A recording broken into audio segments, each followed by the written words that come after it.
mensahe at makikita po natin ito sa Matthew chapter 21 at the context from 1 to verse 1 to 10. Ano po? Ito po ay isang event. It is a Palm Sunday commemorate when Jesus entered into Jerusalem riding in the donkey. At nakita natin doon sa picture na ang lahat ng mga tao ay nagagalak, natutuwa, nagpupuri sa Diyos. Kaya ngayong Sunday na ito, Palm Sunday, ay pagpapaalala ng matagumpay na pagpasok ni Jesucristo doon sa Jerusalem. Pero hindi lamang po natin ito ginaganap. Ito ay nawa sa araw na ito, matagumpay din na makapasok si Kristo sa puso ng bawat isa na narito. Kaya ihanda po natin ang ating mga sarili upang i-welcome ang Hari ng mga Hari at Panginoon ng mga Panginoon. Napakahalaga po ang Palm Sunday o the triumphal entry ng ating Panginoong Hesukristo. Why? Because this is the prophecy and the fulfillment of the prophecy of Prophet Zechariah. In Zechariah chapter 9, rejoice greatly, daughter of Zion. Shout, the daughter of Jerusalem. Behold, your king is coming to you. He is just having salvation. Hallelujah. Having riding on the donkey, a colt that look of a donkey. Brother and sister, the church of Turney, today rejoice in the Lord because the King of Kings and the Lord of Lords is coming right now. Hallelujah. Can you give the best clap offering and shout to the Lord and say, tayo po'y tumayo at sabihin natin, sabay-sabay natin purihin katulad ng mga Israelita, Hosanna, the Son of David, blessed who come in the name of the Lord. Woo! Hosanna, Hosanna, come on! Hosanna in the highest. Woo! Lord, we lift up your name with a heart full of praise. Oh God, hallelujah! Be exalted, O Lord, my God. Hosanna in the highest. Hosanna, Hosanna, Hosanna in the highest. Come on! Hosanna, Hosanna, Hosanna in the highest. Lord, we lift up your name. Come on, lift up our hand. With a heart full of praise. Be exalted, O Lord, my God. Hosanna in the highest. Stop. Alam nyo ba, after the people shout Hosanna, Hosanna, they are excited because they know na ang hinihintay nila, ito yung magliligtas sa kanila mula sa pagkakaalipin ng mga Romans. But they are disappointed sapagkat hindi nangyari yon. Mga kapatid ko, ang bayan ng Israel, sabik na sabik sila.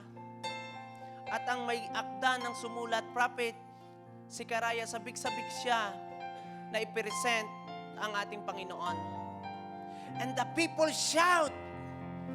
Sabi ng verse 5, tell the daughter of Zion, behold, your kingdom is coming to you, lowly sitting on the donkey, a colt that foaled of a donkey. Ngayon mga kapatid ko, ipinapakilala ko muli sa inyo ang King of Kings. It is not a simple person. He is the King of Kings and the Lord of Lords. He is not only a Messiah. He is a God. Kaya sinabi ni Zechariah, rejoice, the people of God, because the salvation is here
sa pagpalakpak sa King of Kings and Lord of Lords. Mga kapatid ko sa Panginoon, kapag tayo nag-i-enjoy sa tao, nag-perform, ang taas ng ating palakpak. Ganito ang pagpalakpak sa mga tao. At kapag si Jesus ang ating pinapalakpakan, dapat yung pinakamataas, yung pinakamalakas sa papuri at pagsamba sa King of Kings and the Lord of Lords. His name is Jesus! Ora basanda na labakan. Panginoong Diyos na makapangyarihan sa lahat, hindi man namin, Panginoon, kayang ibigay yung pinakamataas sa papuri. Ngunit ang aming puso, Panginoon, ay nag-uumapaw. Because, Lord, bumaba ka dito sa sanlibutan upang tubusin kami sa aming mga kasalanan. Ikaw ay nagbata na dapat sana kami, Panginoon. Kaya right now, Panginoon, use us that we can say, Hosanna, save us, save your people in the name of our Lord Jesus Christ. Bless your people, all our God. And also, we are blessed because we have a word. Kaya, Panginoon, this message ay mag-bring ng joy and encourage sa mga narito. Sa pangalan ni Jesus, amen and amen. Thank you, worship team. Hallelujah. Hallelujah. Hindi nyo ba napapansin ang gagwapo at ang gaganda ng ating mga worship team? Ano? At saka ang ating mga tambourine team, grabe. Sabi nila, anong ang kulay yan? Orange green. Olive green. Yan. So, meron, ang aking anak sabi niya, Papa, olive green ngayon. So, wala akong olive green. Ano ba yon? Ay, nakakita nga ako, meron nga ang olive green. Pero ang masakit, hindi siya naging green, black. Kasi yung buton, sikip na. Hindi maipasok, baka pagtawanan niyo ako pag isinuot ko yun. So, forgiven. Forgive me sa pero to God be all the glory.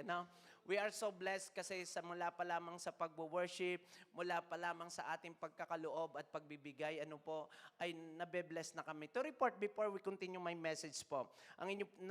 Kami po nung Sunday ay wala. So, I'm so blessed kasi po nakita namin kung paano kayo napaka-generosity sa mga taong nangangailangan. Sinabi nga po ng Romans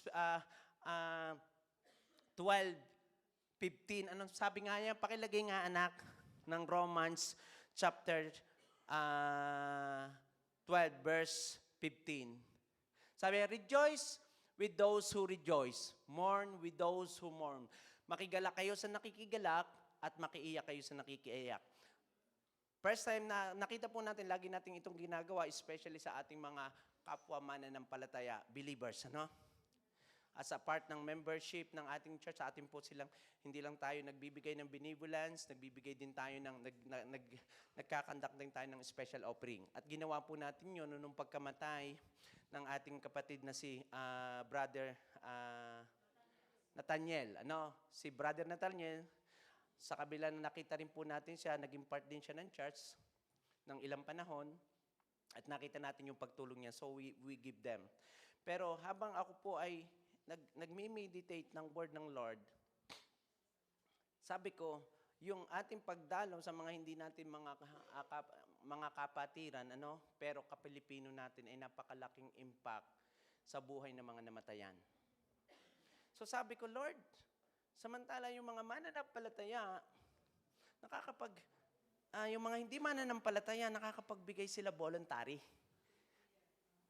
to express their love sa mga namatayan. So sabi ko, why na hindi din kami? At mas dapat kami. Alam niyo po, kaya ang sabi ng Bible, at ang sabi po dito ng Bible sa Galatians 6:9, huwag tayong mapagod sa paggawa ng mabuti, sapagkat sa takdang panahon tayo ay aani. So sabi ko, Lord, wala palang question sa pagbibigay. The more you give, sabi ng Bible, the more you receive. Amen? Sinong naniniwala doon? Say amen. And then sabi din, sa 13, Hebreo, pakilagay anak, Hebreo chapter 13, verse 16, sabi dito huwag nating kalimutan ang paggawa. Do not forget to do good to the share with other. For which such sacrifice, God please. Kaya yung ating pagsi-second offering, pagbibigay ng mission, hindi po, mission ko ay tithes and offering. No? But ipinakita ito ng Lord sa akin kung gaano dapat tayo talaga ay bukas sa pagtulong sa iba. At alam niyo po, dahil kahapon lamang po, at ng mga nakailang araw, nakita niyo yung testimony kay Glenda po, sino po nakakakilala kay Sister Glenda?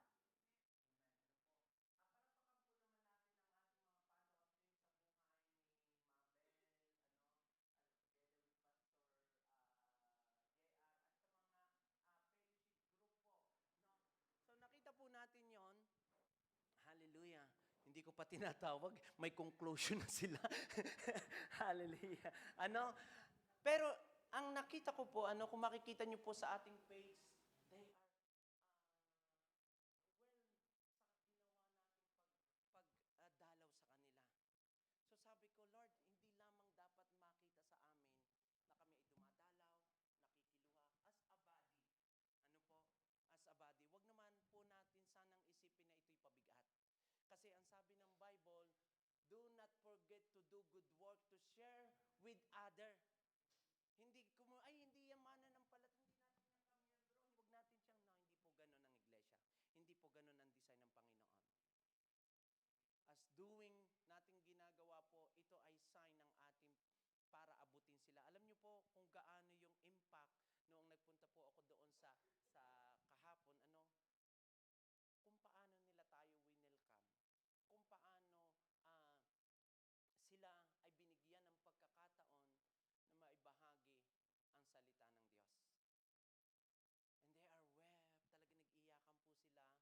to God be the glory sa buhay ng pamilya ni Eric na they allowed us to share the gospel to them.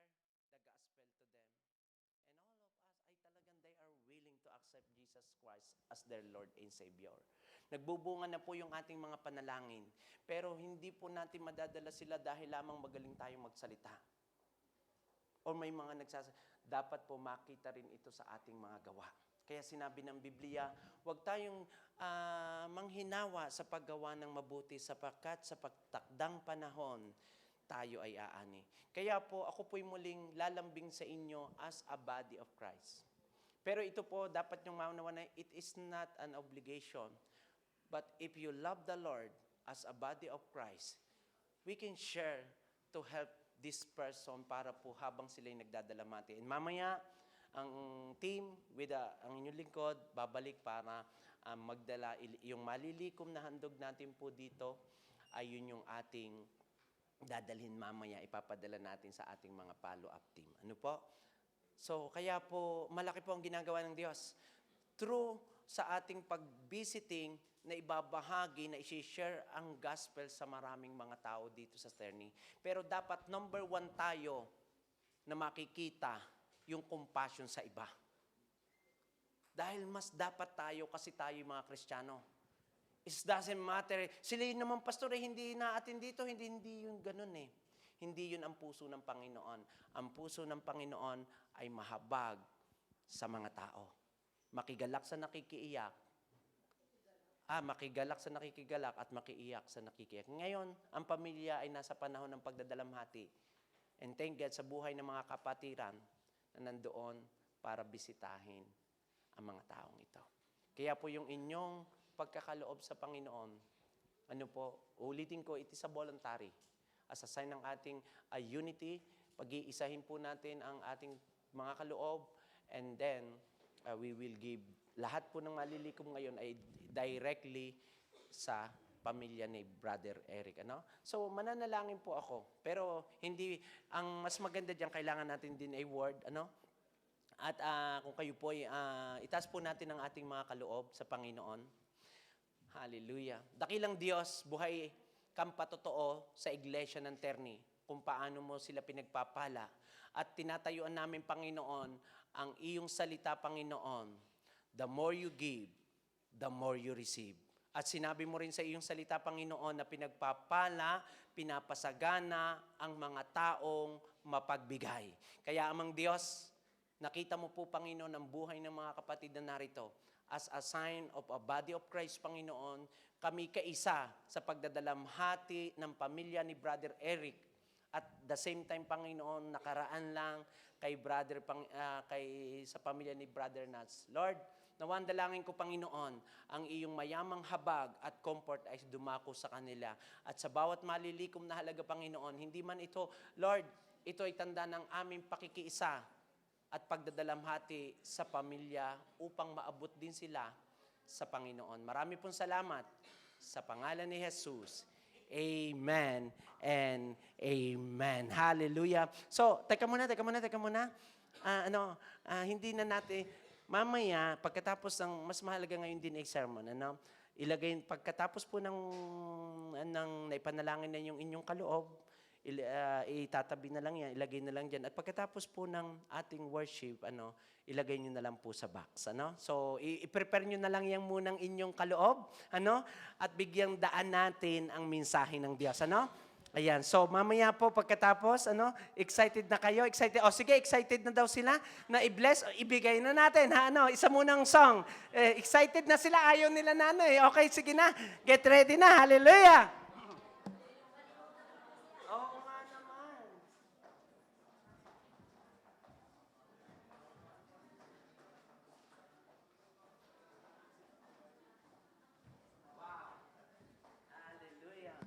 Oh, dakilang Diyos, salamat po sa buhay ng aking mga kapatid. Amen. Sa kanilang generous giving. Hallelujah. Thank you, Lord.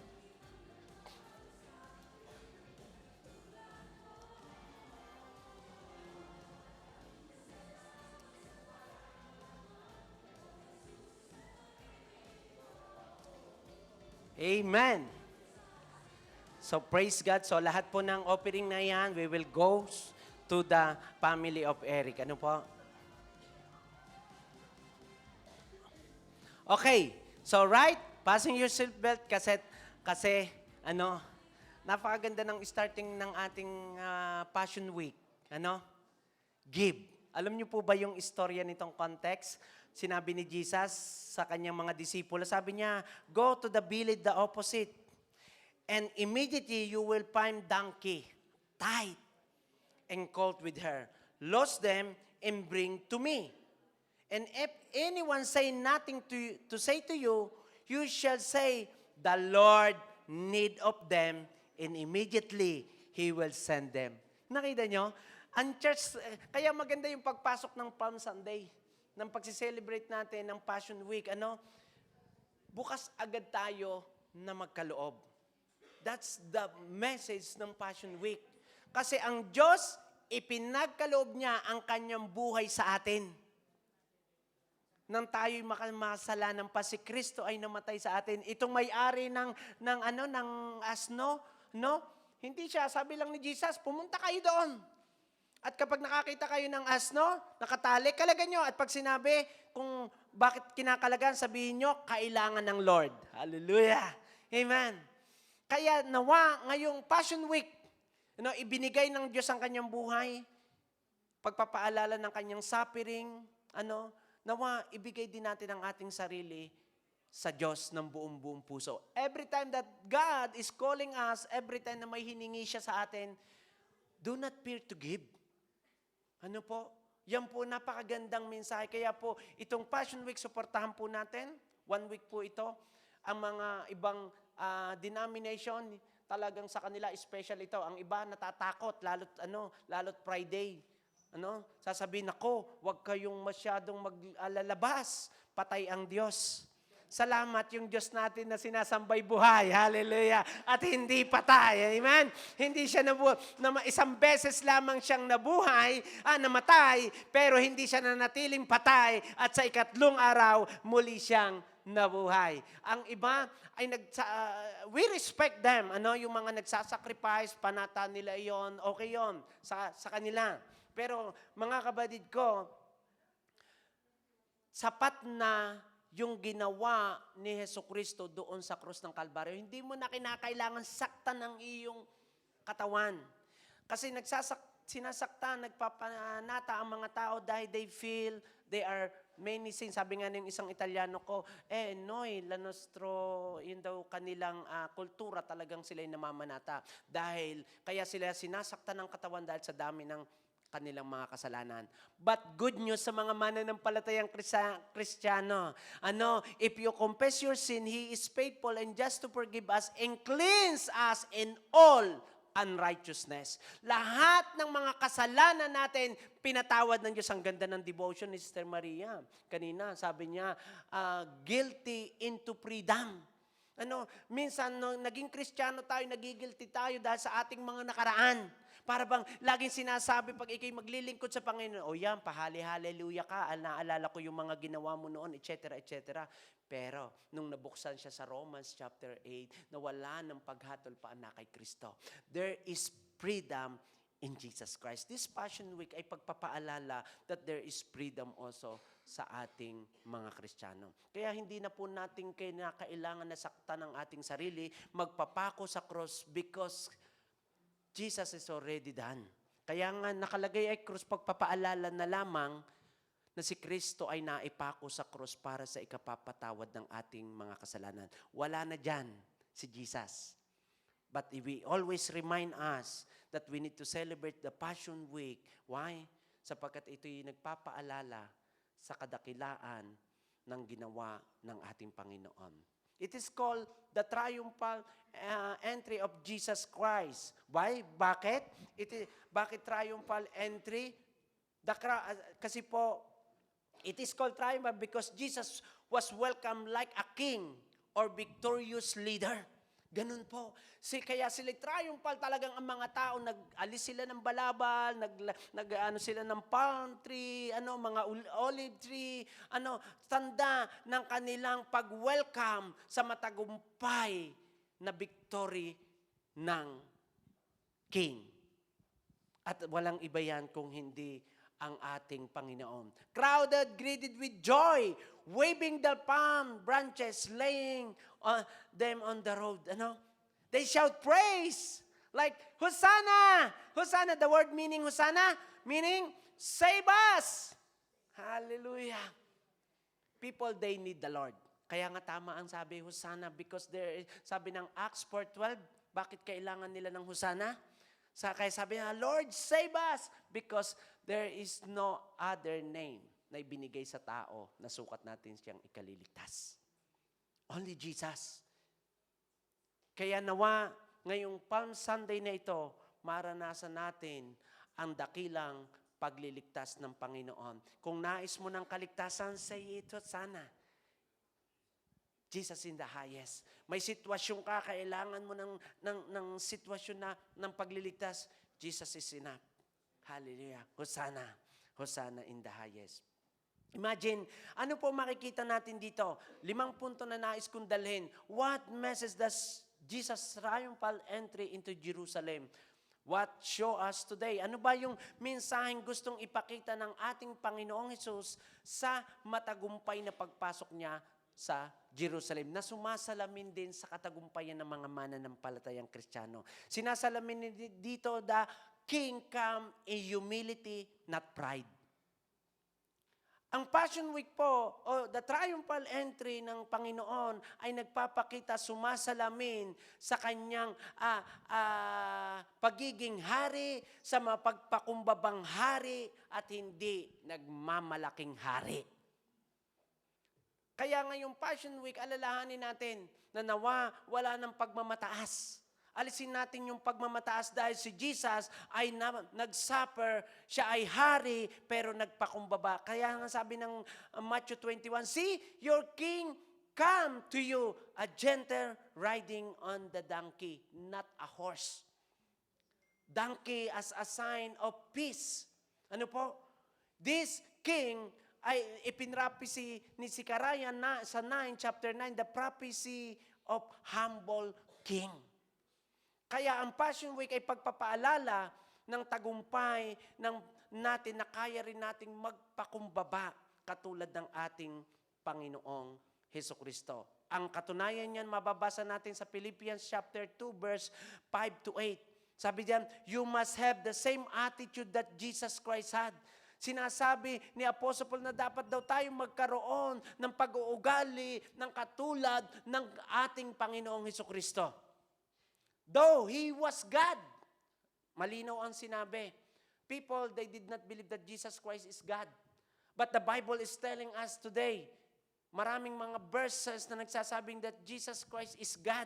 Ang iba naniniwala na sabi, hinubad na nga ni Jesus ang kanyang pagka-Diyos. Ay pag ba ako'y inalis ko aring aking Amerikana dito, hindi na ba ako si Randy? Si Randy pa rin. Si Randy na hinubad yung jacket. Isang malinaw lamang na example. Ang Diyos, hinubad niya ang kanyang pagka-Diyos para maabot ang tao. Kasi kung siya ay hindi nagkatawan tao, pag nakita mo siya, mamamatay ka. Because we are sinner. God is holy. Kaya para maging holy ang tao, hindi dahil kailangan siya'y mabuting tao, kung hindi kailangan niya ang holy God na maglalapit sa Diyos. Kaya nga, though He was God, He did not think equally with God as something to cling to. Instead, He gave up His divine privilege. Gave up His divine, kaya kinuha ko yung NLT, divine privilege. Para bang ako ay pastor, may privilege ako na sa lahat ng mga, for example, to care, etc., mag-travel, ganyan. Pero kahit ako pastor, i-give up ko to. Dapat ako ay lahat, supply, pero sabi nga, i-give up ko to. Why? Sapagkat katulad ng ating Panginoong Hesukristo, sabi niya, He gave up His privilege. Privilege, He took the humble position or slave and was born as a human being. Tapos nga, sabi ko nga, hindi pa pinili ni Jesus na ipanganak doon sa mga king. Para talagang sa una pa lamang entrata, talagang kikilalanin niya siya. He humble. Inalis niya yung pribilehiyong ito para abutin ang lahat ng mga tao. Kasi siguro, kung sasabihin niya ng iba, naku, si Jesus naman, mayaman kasi yan eh. Kaya hindi niya nauunawaan kaming mga mahihirap. Pero ang ating Panginoon, kung makakapunta po kayo sa Nazareth, is a city, hindi na talagang mahirap na lugar noong kapanahunan ni Jesus. Lagi ko nga sinasabi, nung nag-itinor kami, Nazareth is one na nagpo-provide ng mga construction worker. Isa sa mga magagaling. Kaya nga si Jesus ay nandoon din. Yung kanyang ama si Joseph, magpapanday. Hallelujah. Amen. Kaya mga kapatid ko sa Panginoon, itong mensaheng na the triumphal entry ng ating Panginoon o ang matagumpay na pagpasok niya sa Israel, ay ito rin ay nagpapatunay na kung gusto natin maging matagumpay ang ating buhay, kinakailangan ngayong taong ito o ngayong araw na ito, alisin natin yung pagiging mataas. Sabi ng salita ng Diyos, ang nagmamataas ay ibababa. God's way is greatness in humility, not self-exaltation. Kasi kung iisipin mo, marami ang nagsasabi. Sabi doon sa 11, sa 10, and when He had come into Jerusalem, all the city was moved, saying, who is this? And 11, so the multitude say, this is Jesus, the prophet from Nazareth of Galilee. People, ang alam nila, He is only Messiah. Ang iba, He is only the son of Joseph o the son of Mary. Kaya nga noong tinanong ni Jesus si Peter, Peter, anong sabi ng mga tao sa akin? Oh Lord, ang sabi nila, ikaw ay si John, ang iba ay si Elijah. Ay, ikaw, anong sabi? Ano ako sa iyo? You are the Son, the living God. Hallelujah. Mga kapatid ko, ngayon tatanungin tayo, sino sa atin si Kristo? Siya ba ay si Kristo lamang dahil sa pakinabang? Si Kristo lamang dahil dinidinig niya ang ating panalangin? Si Kristo lang ba dahil sinusunod niya lahat ng gusto natin? Mga kapatid ko sa Panginoon, sinabi ng James 4:6, God opposes the proud, but give grace to the humble. So ngayong Passion Week na ito na ating pagdaraos, magsasama-sama ang mga pamilya, magkakaibigan, maging example tayo bilang mapagkumbabang mga anak ng Diyos. Today, choose humility in our leadership in the family, relationship, decision, serve other instead of seeking recognition. Ito yung sumasalamin sa matagumpay na pagpasok ng ating Panginoon. Serve other instead of seeking recognition. Merong iba nga, hindi lang na-recognize, hindi na bumalik sa church. Merong iba, nagtampo na. But this Passion Week ay sumasalamin sa serve other instead of seeking recognition. Let your character speak louder than your status o katatayuan. Kaya nga tayo, hindi lamang tayo nag-iibanghelyo. Dapat nakikita rin, hindi lang tayo nagpipreach ng salita ng Diyos, dapat nandoon tayo sa panahon ng ating mga kapatid, kaya hindi man sila mananampalataya o mananampalataya, dapat nandun tayo. Ang ating Panginoong Jesucristo, noong namatay si Lazarus, hindi siya nag-preach, nandun lang siya sa tabi ng pamilya, si Martha and si Mary. Kaya yung inyong pagdalaw-dalaw sa mga may sakit,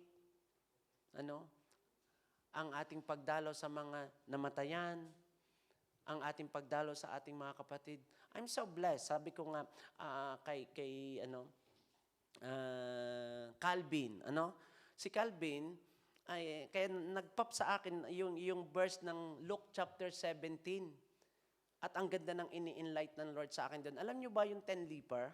The 10 leper ay sila ay pinagaling ng Panginoon. Pwede bang natin balikan yon? Luke chapter 3. May pinakita ang Diyos sa akin kasi sabi ko, Lord, ayaw kong ituro pero dahil sasaya sa pero ito'y isang hamon sa atin kasi ito'y sumasalamin sa matagumpay na pagpasok ng Diyos sa ating mga buhay. Instead of, So sabi po doon sa Luke chapter 17, the 10 leper, habang ang mga 10 leper tumawag kay Jesus, and sabi niya, Jesus, have mercy on me. Hindi siya humingi ng kagalingan. Sabi lang nila, Panginoon, mahabag ka sa amin. Sabi doon sa verse 13. And then verse 14, so when he saw them, he said to them, go, show yourself to the priest. And so it was that they went, they were cleansed. Kasi po, kung ma-review nyo po ito, sabi ng Diyos, ngayon, dahil ikaw ay ketongin, ang ketongin po sa kapanahonan ni Jesus, hiwalay. Hiwalay sa pamilya, hiwalay doon sa city, nasa labas sila nakatira. At kasama nila yung mga ketong, dahil wala pang lunas noon. Ngayon, kung sakali na may biglang pinagaling ng Diyos na mula sa kanyang ketongin, ang magdideklara ay hindi ang doktor. Kasi ang magdideklara ay ang priest sa Leviticus chapter 14 sa inon mi isbalyo. So, ganun po katindi.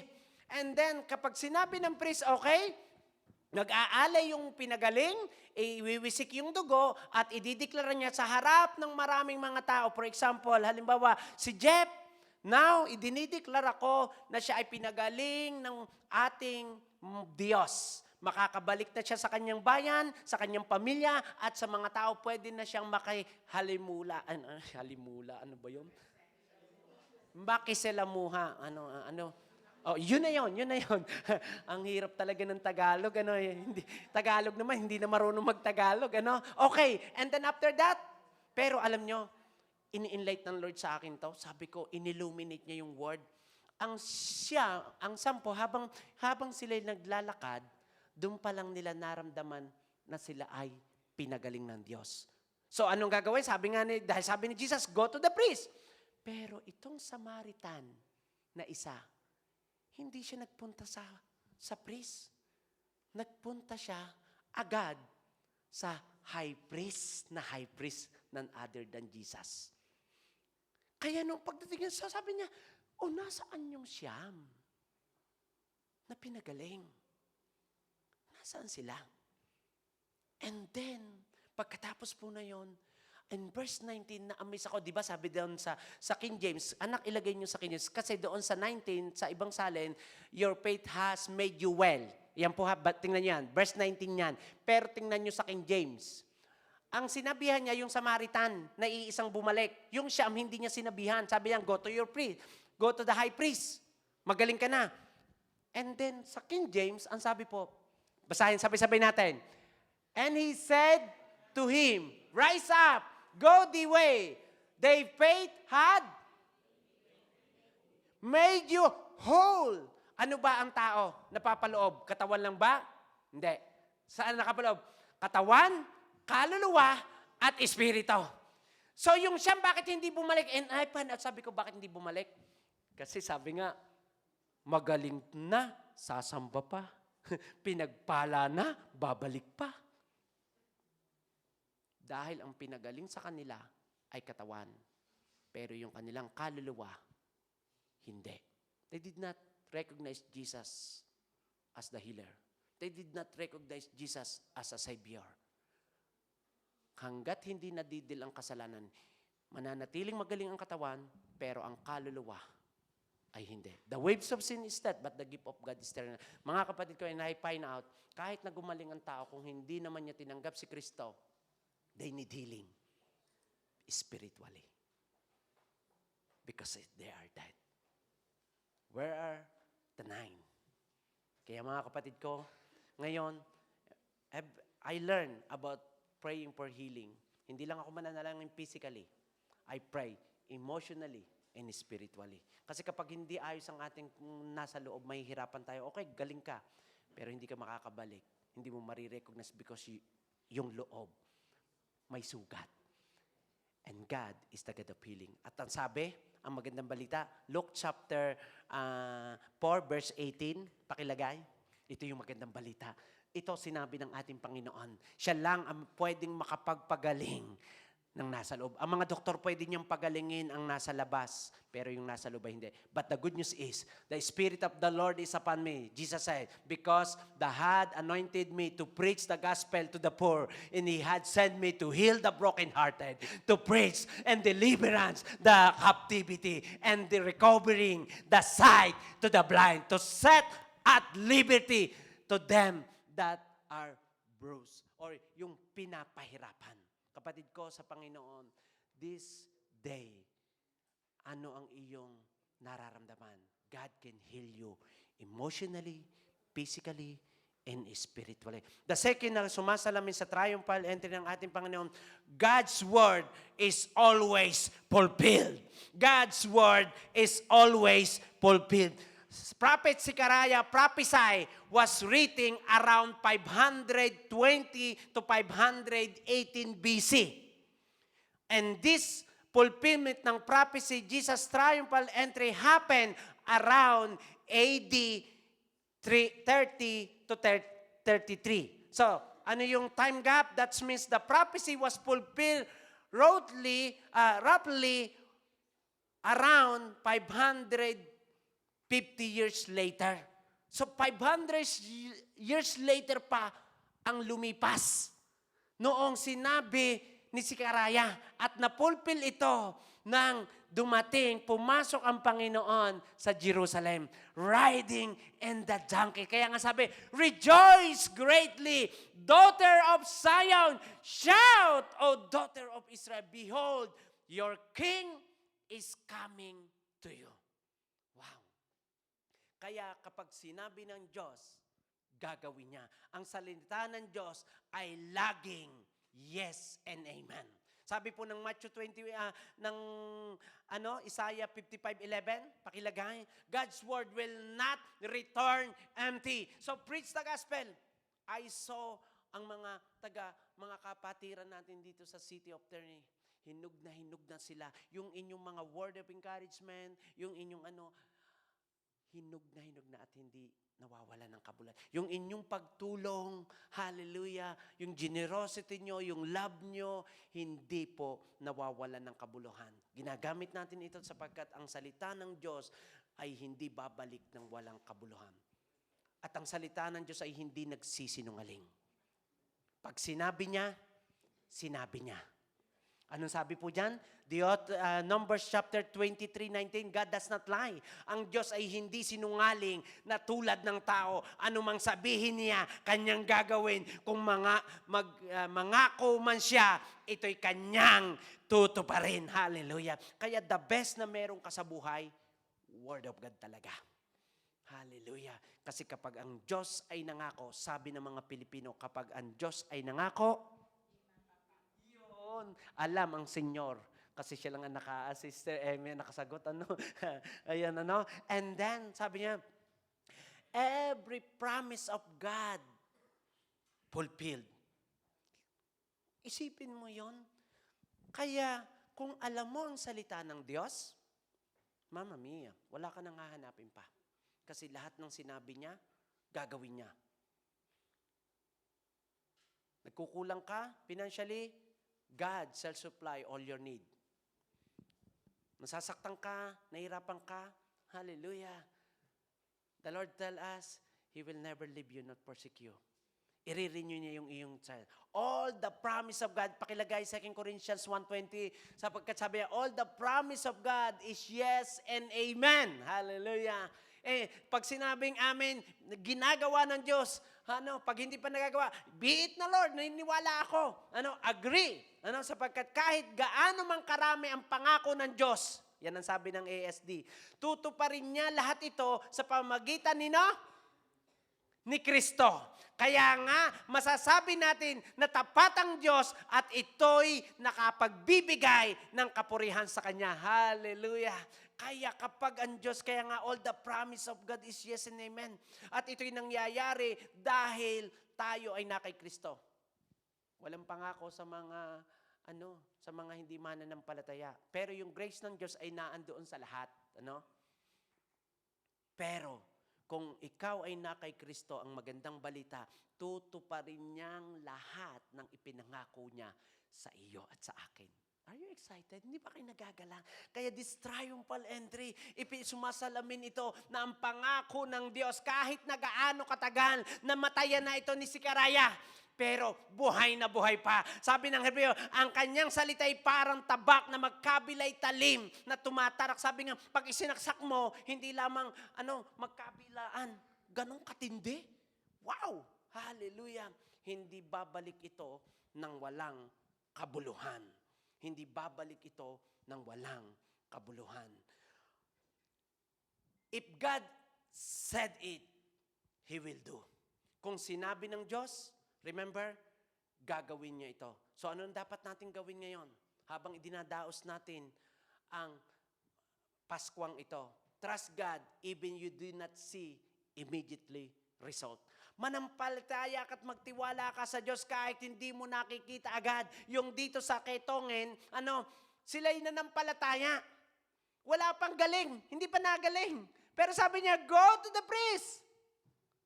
Kung hindi kaya, isipin nyo, parang si Jesus naman, kala ko ba alam nito ang law? Hindi ako pwedeng pumunta doon sa mga tao. Hindi pa nga ako magaling eh. Pero they believe. And then, after, nakita yung result. Hindi nangyayari ang immediate result ng salita ng Diyos because hindi tayo nagtitiwala sa Kanya. Hold on this promise. It is kahit na sabi nga, difficult season sa ating buhay. Kahit na parang lalakad ka na walang hagdan. Imagine niyo, hold on this promise of God. Build your life on the scripture, not feeling. Hello? Ulitin ko. Build your life on the scripture, not feeling. Hindi, kasi pag tayo na-apekto ng sitwasyon, Kaya kailangan buo tayo, maitatag o ma-build yung ating buhay sa salita ng Diyos. Hindi sa nararamdaman, hindi sa sitwasyon. Pangatlo po natin na makikita rito na sumasalamin sa matagumpay na pagpasok ng Diyos ay Jesus is King but not always the King we expect. Ito yung problema sa atin. Ang mga tao noon, they expected the King of King na magpapalaya sa kanila. Isang matapang na leader. Palalayain sila mula sa pagkakaalipin ng mga Romano. Kaya nga sinabi nila, Hosanna! Hosanna! Blessed is who come in the name of the Lord. Para bang sinasabi nila, Jesus! Jesus! King! Save us! Ay paano nga kung hindi? What they expected? Bakit sila ay, yung mga sumigaw ng Hosanna, Hosanna, ay siya rin sumigaw ng crucify Him. Crucify Him. Ito yung problema. They expected a political king. Ine-expect nila, Jesus did not, na ito ay sila yung, ang ine-expect nila yung political na magre-reign sa kanila at magpapalaya sa mga pagkakaalipin sa kanila ng mga Romano. Jesus did not start a rebellion or take political power. He came to bring spiritual salvation, not overthrow Roman Empire o Roman government. Ngayong Passion Week, mga kapatid ko, remember na Jesus is the King, but not expected. Sometimes nakaka-expect tayo na parang, Lord, bakit hindi ako nakalayas sa ito? Hallelujah. Sapagkat nais muna ng Diyos na i-deal ang panloob bago ang panlabas. Hello? They expected immediate victory. Kaya nga they are disappointed. Para man tayo, Lord, ngayon na. Mga kapatid ko, walang huli sa Panginoon. Walang huli sa Panginoon. Come on. Hallelujah. Jesus' mission involved suffering and sacrifice, not instant victory. Not instant victory. He fought lead on the cross, not the throne, at least not right way. Kasi ang Diyos ay magre-reign sa lupa. Ang ganda ng aming teaching, discipleship devotion every Monday to Friday. Tapos na tayo doon sa the coming King. The Lord will reign. But dito, they expected immediately victory. Mga kapatid ko sa Panginoon, paano mo nalalamang ikaw ay nagtagumpay kung walang labanan? Hello? So kaya may labanan sa iyong buhay para makilala ang katapatan ng Diyos na ikaw ay nagtatagumpay. Na hindi mo kaya ang laban. Katulad ni King Jehoshaphat, we do not know what to do, but my eyes on you. The victory comes from the Lord.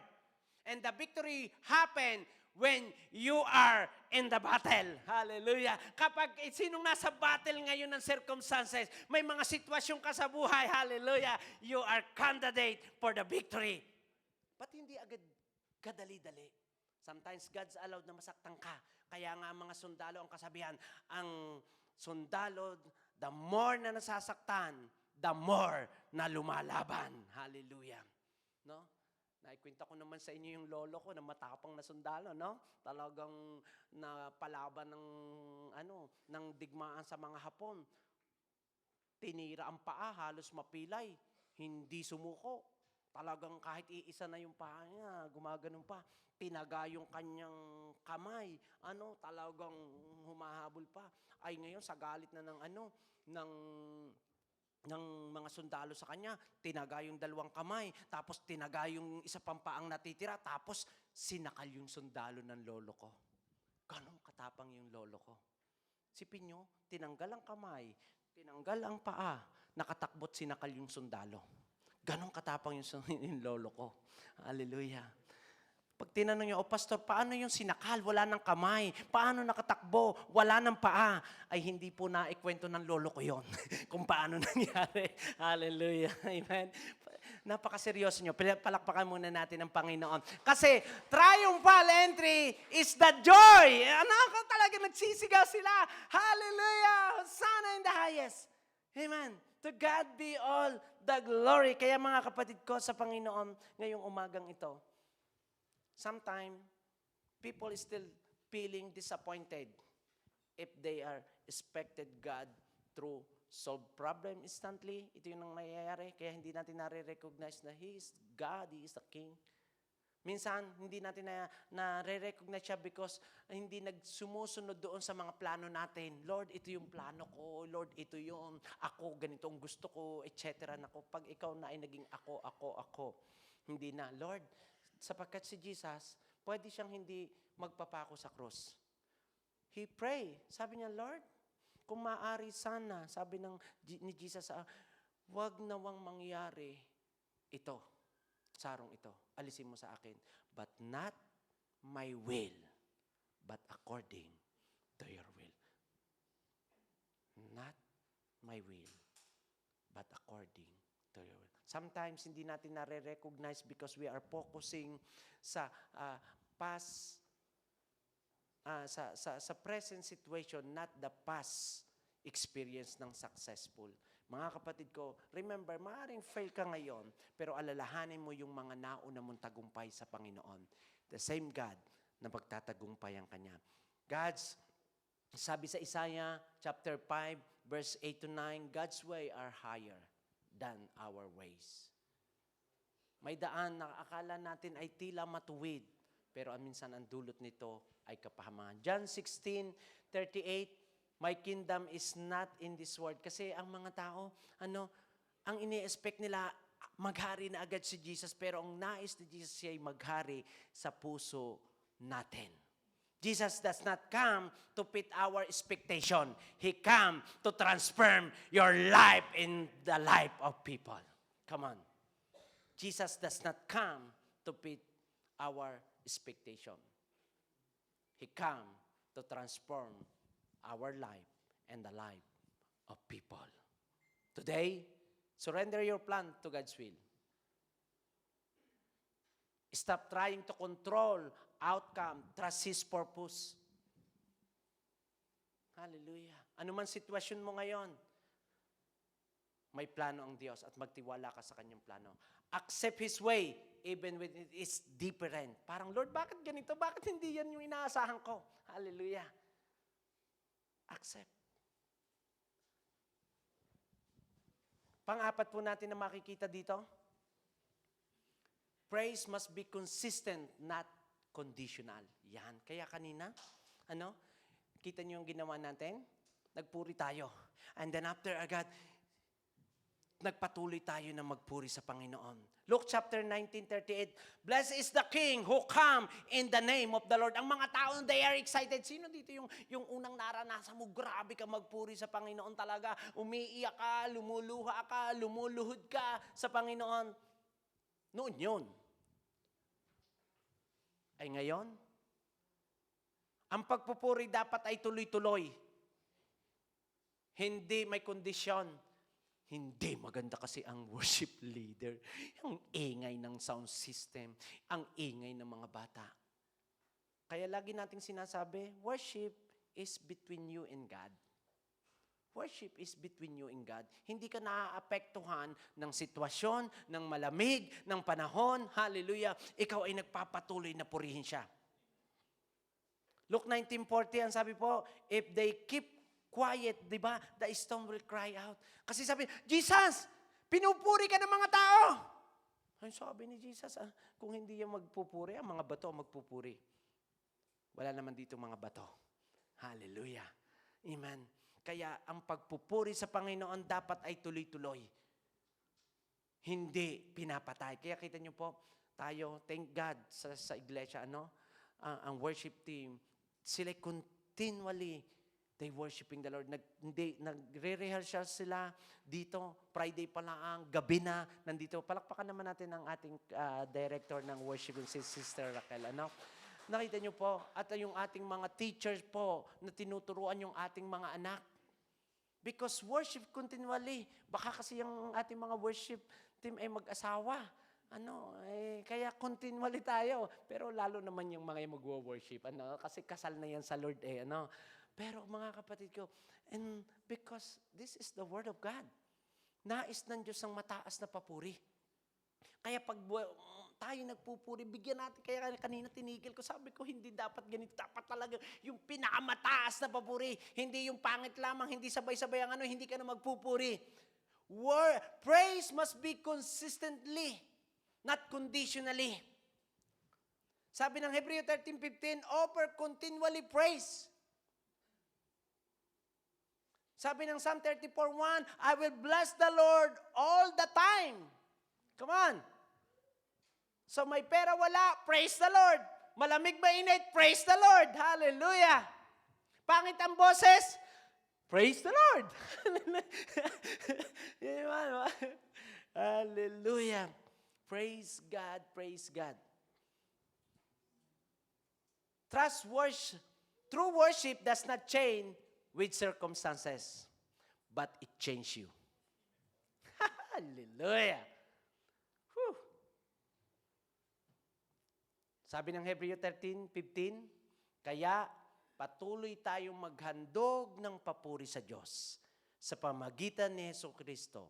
Ito ay mga handog na nagmula sa mga labi natin at nagpapahayag ng pagkilala natin sa Kanya. Kaya pala yung pagwo-worship natin, grabe. The more na nagwo-worship ka, grabe, kasi the more nakilala mo ang iyong pinapupurihan, kinikilalang Diyos. Continue to worship. Praising God is both good and hard time. Hindi lamang kapag may maganda nangyari sa iyong buhay, saka ka magpupuri. Stay faithful, not an emotional o seasonal. Masarap magpuri kapag nasa emosyon ka eh. Kapag maganda ang sitwasyon eh, ay paano kapag nasa season ka ng kalungkutan, nasa season ka ng sitwasyon, magpupuri ka ba katulad ni Jacob? Wow! After ng suffering, they worship the Lord. Develop a daily habit of worship and gratitude. Develop ang habit of worship and gratitude. And last, don't be a part of the crowd.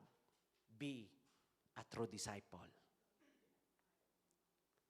Mga kapatid ko, nakita natin yung crowd. They worship the Lord, shouting, Hosanna! Hosanna! But ang sabi dito, don't be part of the crowd. Be a true, sabi mo, true disciple. The word disciple means, kasi napakahalaga po nito, the word disciple is a learner, student, follower, and imitator of Jesus. Sabi mo, imitator of Jesus. Alam niyo ba pag sinabing imitator ni Jesus, the way He speak, the way He dress, the way He talk, hallelujah. Ganun ang disipulo. Kaya nga sabi ni Apostle Paul, maging imitator, gayahin niyo ako katulad ng ginagaya ko si Kristo. Imitator. Iisa. Kaya kita tingnan mo yung nasa kaliwa kanan mo. Hallelujah. Kamukha yan ni Jesus. Amen. Kaya kapag ayaw mo sa Kanya, isipin mo, nakikita ko sa iyo si Jesus. Hallelujah. Kaya daw, paano daw magmura ang mga Kristiyano pag nagagalit? Hallelujah! Ikaw kang praise the Lord. Di ba? Ganyan pag minsan, Be an example to worship. Disciple means someone who follow to Jesus. Disciple, learn His teaching. So meron kang teachable heart. Disciple, obey His command. The mark of true disciple, a disciple prioritize Jesus above all. Ulitin ka. Disciple, prioritize Jesus above all. Do you remember? Sabi dito ni Lord, to those who want to follow me, must take up the cross, deny yourself. Sa Luke 9:23. And dito sa John 6:63 to 68, dito po nakasulat na maraming mga disipulo ang tumalikod sa Kanya at iilan ang nag-stay. Sa John 6:66. Hindi ko na po inaano, pero yan po yung nagpapatunay, Kaya ang isang disipulo, the disciple prioritize Jesus above all. Merong gustong sumunod Panginoon, pero ililibing ko muna yung aking mga magulang. Meron kaming lakad muna. Hello? Dapat prioritize natin ang Panginoon. Ano naman ang different? Kaya nga, ang nais ng Diyos ay maging disipulo ang mga tao. So, ano ang different ng disciple and member? Yan. Kasi sabi ng Diyos, go and make disciple, all nations, sabi ng Matthew 28. All nations, teach them and obey in everything I have commanded to you. So, anong different ng disciple at member? Kasi ang member, na-attend lang yan, they feel belong, they observe. Pero, ang disipulo, follow, obey, nag-grow, and nagdidisipulo ng iba. That's disciple. Hallelujah. Kaya mga kapatid ko, hindi tayo nagpaparamihan dito ng bilang ng miyembro. Nagpaparamihan tayo dito ng mga disipulo ni Kristo. The disciple that follow Jesus. The disciple that learn His teaching. The disciple that obey His command. The disciple that obey His command. The crowd follow emotion. Disciple follow the truth. The disciple prioritize Jesus above all. The disciple follow, obey, and make disciple to others. Stand firm in your faith, brother and sister, even when others fell away. Follow Jesus daily, not just in the moment of excitement. Mas masarap kasi pag excitement ka, gusto mo, pero kapag mas masarap sumunod kapag nasa momentum ka na parang nag-iisa ka. Build a personal relationship with Christ, not just public religion. Build personal relationship with Christ, not just public religion. To close, the triumphal entry ni Jesus Christ is not just an history. It is a mirror to all of us. The real question is, will you welcome Jesus as a king or only with the word? Choose humility, choose faithfulness, and choose surrender. Trust God even when you do not immediate result.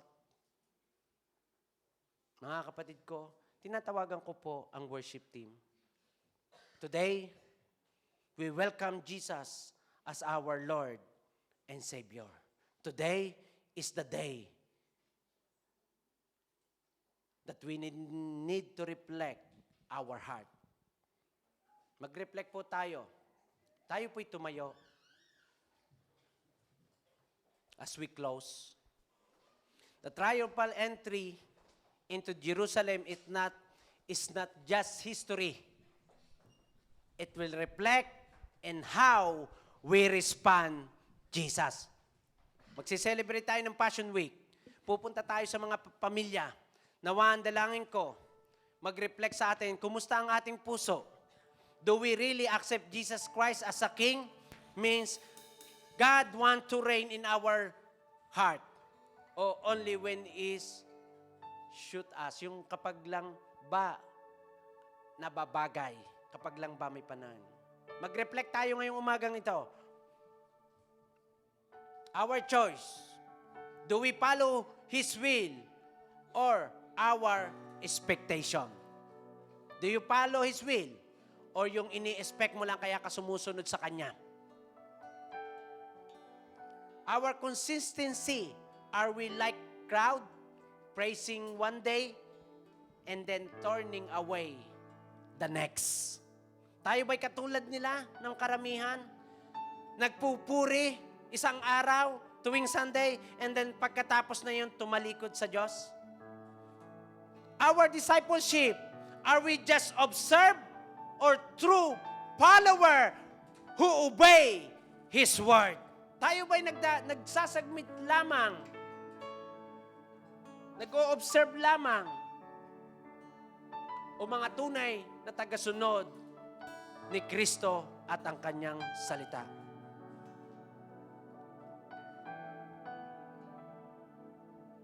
Today, choose humility again. Choose faithfulness. And choose surrender. Because the same King who entered into Jerusalem want to reign in your heart today. Kung gusto mo na makatagumpay, na makapasok si Kristo sa iyong buhay, you need humility. Accept that you need God. Acknowledge that He is a King. Remember His word always. That His word, He say, yes and amen. He is the King of kings and Lord of lords. Praise must be consistent, not unconditional. Don't be a part of the crowd that shout, and after that, ng momentum, they shout, Hallelujah. And then after that, they shout, crucify him. Jesus needs your heart. Today, in the city of Terni, the church of Terni, I have a good news. Tell the people of Zion, para ba sinasabi ni Prophet Zechariah, tell the people of Israel, tell the people of Terni, tell the people of Filipino people, behold, your king is coming to you, to your life, to your house, to your work. Hallelujah. He's a lowly, sitting in the donkey, called foal of a donkey. Siya'y lumalapit sa atin na isang hari na may pagpakumbabang puso. Isang Diyos na inaabot ang sitwasyon ng bawat isa na narito ngayon. Ang inyong pag-awit, ang inyong pag-respond ay bunga ng pag-welcome nyo ngayon sa panawagan ng ating Panginoon. Are you ready to sacrifice yourself? Are you ready to welcome Jesus as the King of Kings and Lord of Lords? Do you need peace? Do you know what? Do you want healing emotionally, physically? Jesus is the answer.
We welcome you into our life.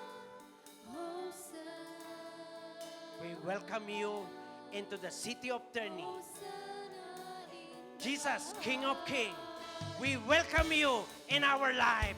We welcome you in our family. We welcome you in our workplace. Hallelujah. I see a generation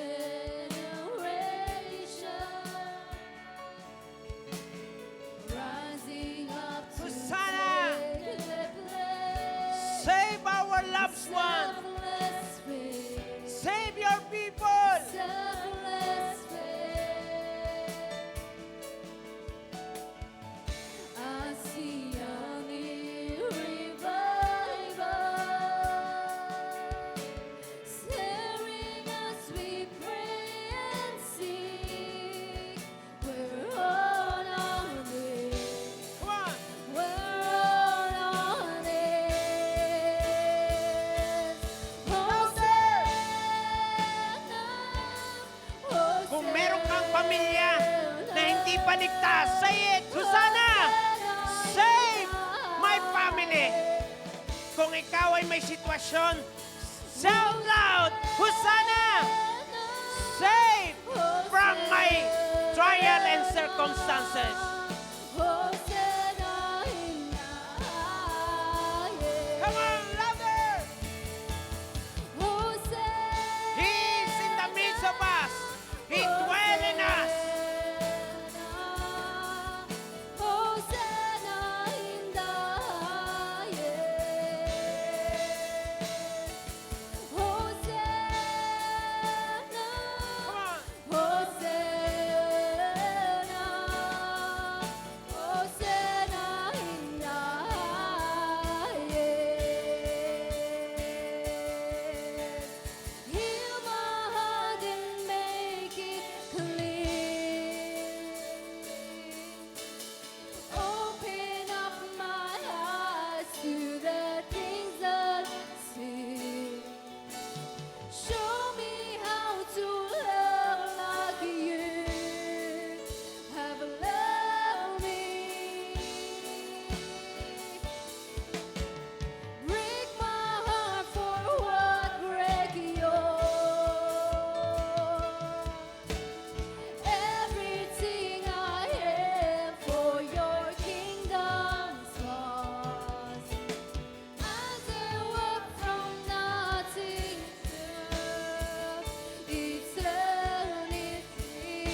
When the chief priests and the scribes show the wonderful thing that he did, and the children cry out in the temple and saying, Hosanna to the Son of David, they were ignited and said to him, do you hear what these are saying?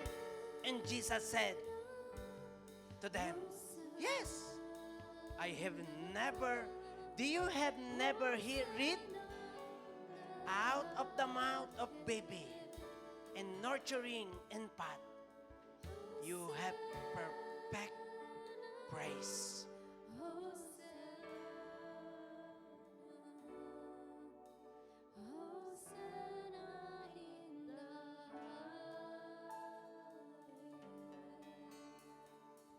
As the Spirit lead, ako po'y magpapatong ng kamay, lalangahisan ko kayo as the message in the Luke chapter 17. Let your body, soul, and spirit make whole, complete healing.